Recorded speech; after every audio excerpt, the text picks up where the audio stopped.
Western Kurdistan. Welcome to Rojava. After World War I, the Ottoman Empire collapsed and Western powers carved up the Middle East like prize. In the Franco-Turkish Treaty of 1921, France traded Kurdish land for Turkish concessions. They didn't just draw a border, they sliced through Kurdish hearts. Towns and families were literally split between Turkey and Syria. Overnight, Kurdish majority regions Jazira, Hasaka, Kurdah, Afrin, and Arab Paynar, Kobane became part of Syria. The new border followed railroads, not rivers or mountains. This railroad line decided the fate of millions. For Syria's Kurds, this was betrayal number one. Their homeland, Rojava, was now a geopolitical accident. By the 1930s, Kurds in Jazira rebelled. Their demand, simple, autonomy from Damascus. Their aspirations prompted the French authorities, who were still the colonial power, to respond by placing Jazira under direct French military control. While this may have temporarily shielded the Kurdish population from Arab nationalist policies, it was a short-lived experiment. In 1946, abandoned them when Syria gained independence. That's betrayal number two. As French ships sailed away, Arab nationalists took power. For Kurds, the clock was ticking toward disaster. Syria's new rulers after a 1963 military coup. Their ideology, one Arab nation. Their target, anyone non-Arab. 1966. A second coup brings Hafez al-Assad to power. 1970, he seized total control. This wasn't politics, it was a dynastic dictatorship, and Kurds were enemy number one. Assad's regime, and later that of his son Bashar al-Assad, systematically excluded Kurds from political representation and civil rights. Imagine waking up one day to find your country has erased your existence, no citizenship, no rights, no future. This wasn't a dystopian novel. This was reality for hundreds of thousands of Syrian Kurds under the Assad dynasty. In 1962, the Syrian government dropped a bureaucratic bomb on Kurdish majority Hasaka province. Overnight, Kurds had to prove they lived there before 1945. Those unable to present such evidence were stripped of their citizenship and designated Ajanib Arabic for foreigners. An impossible task for nomadic families, farmers without papers. Individuals not present during the census, whether due to travel, illness, or avoidance, were classified as Maktumin, hidden, effectively rendering them stateless and invisible within the legal system. According to various estimates, between 120,000 and 150,000 Kurds lost their citizenship as a result of this process. By 2004, this figure had grown to approximately 300,000 Ajanib and between 80,000 and 100,000 Maktumin residing in Rojava. This mass denationalization marked beginning of an extensive campaign of Arabization following the Ba'athist Party's 1963 coup. The new Arab nationalist regime openly referred to the Kurds in Syria as immigrants. Alarming manifestation of this campaign was the work of Muhammad Talab Hilal, the regime security chief in Hasaka in 1965, wrote, "The bells of Jazeera sound the alarm and call on the Arab conscience to save the region, to purify it of all this scam, the dregs of history. The Kurdish question is a malignant tumor which has developed. The only remedy which we can properly apply thereto is accession." The goal, eradicate Kurdish identity through language bans. Speaking Kurdish is crime. Cultural genocide.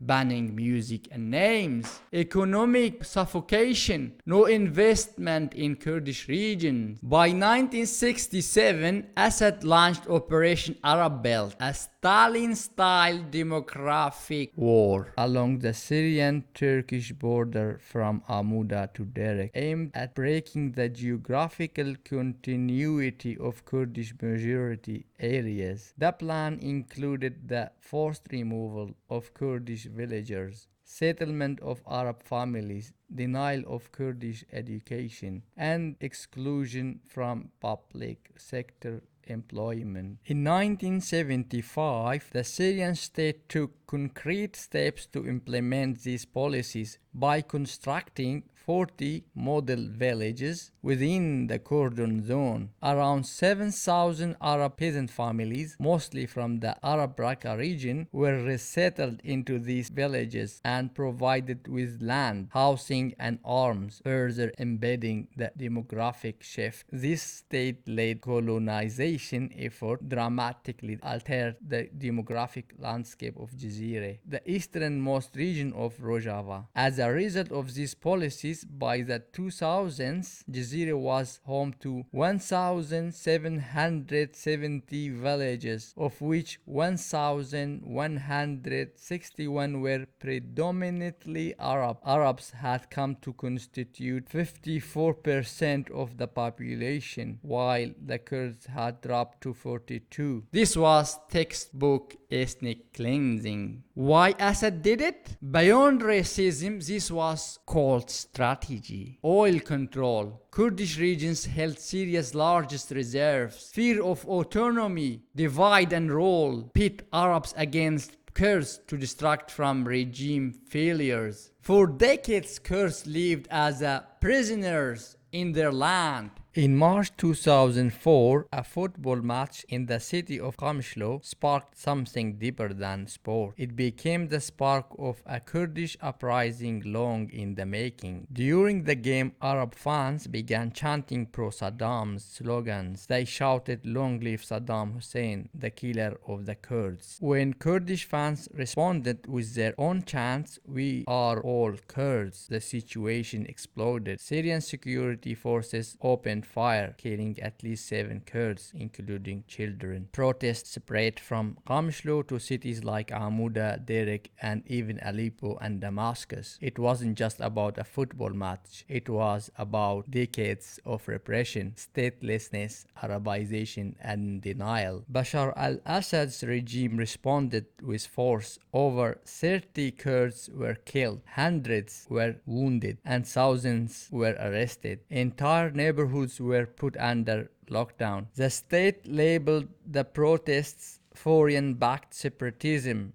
a typical line, but for the Kurds this was a wake-up call. They had shown the regime and the world that silence was over. The Qamishlo uprising planted the seeds of resistance that would later bloom during the 2011 Syrian revolution. Rojava didn't rise in 2011. It began with blood on a football field in 2004. When Syria's civil war erupted in 2011, they seized their moment. Bashar's empty gift offered citizenship to some stateless Kurds in 2011. Too little, too late. Kurds instead built Rojava, a self-governed region born from decades of oppression. The stateless ghost rose from the shadows. Their resistance rewrote Syria's map. Because when you push people into darkness, they learn to become the light. November 2013, Syria's Kurds declared autonomy across 3 cantons, Afrin, Kobane, and Jazira, a grassroots democratic experiment based on gender equality and multi-ethnic governance. In 2016, these cantons united as the Federation of Northern Syria, Rojava. Turkey saw Rojava as existential threat. It viewed viewed the PYD as a Syrian arm of the PKK, and it wasn't going to tolerate a Kurdish-led autonomous region at its border. Ankara supported jihadist groups like Jabhat al-Nusra and even a blind eye to ISIS fighters crossing Turkish territory just to counter Kurdish advances. Turkey's intentions became clear during the 2014 siege of Kobani, when Ankara refused to join the US-led coalition against ISIS, despite the existential threat ISIS posed to Kurdish civilians across the border. When the Yabaka and allied forces successfully repelled ISIS with international air support, Turkey shifted strategy, opting for direct military intervention. In August 2016, Turkey launched Operation Euphrates Shield, its first major ground operation in northern Syria, aimed at severing the link between Kurdish-held areas and preventing the formation of a contiguous Kurdish corridor.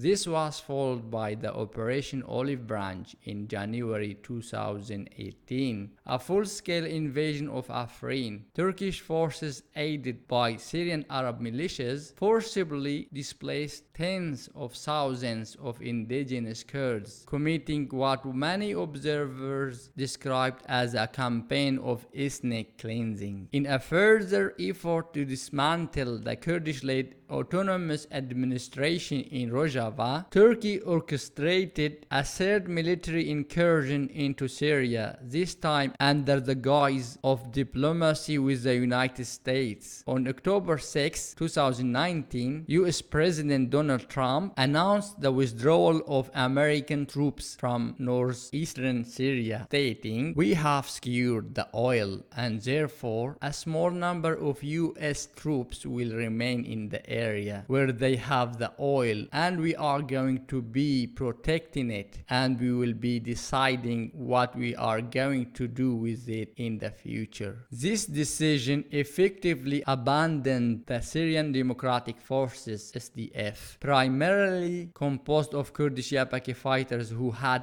been Washington's most effective ground partner in the fight against ISIS. The SDF had dismantled the ISIS Caliphate by March 2019. October 9, 2019, Trump's phone call, "We are getting out of Syria. Let Turkey handle it." Turkey launched Operation Peace Spring. 375,000 civilians displaced in 10 days. Jihadist proxies execute Kurdish politician Havrin Khalaf. Erdogan outlined two primary goals for this invasion. The first was the complete removal of Kurdish-led forces from the Syrian-Turkish border, thereby shutting the door on any viable Kurdish autonomous region. The second was the resettlement of 1 to 2 million Syrian Arab refugees in the newly occupied zone, a plan Erdogan presented to the United Nations as a humanitarian initiative, but which critics rightly viewed as a demographic engineering. The 2019 invasion also fits into a long trajectory of Turkey's ethno-nationalist campaign against Kurds, both domestically and abroad. Framed as security operation, it was in reality a continuation of anti-Kurdish policy grounded in real politics, the pursuit of national interest without regard for justice, morality, or human rights. For references, please see the comments.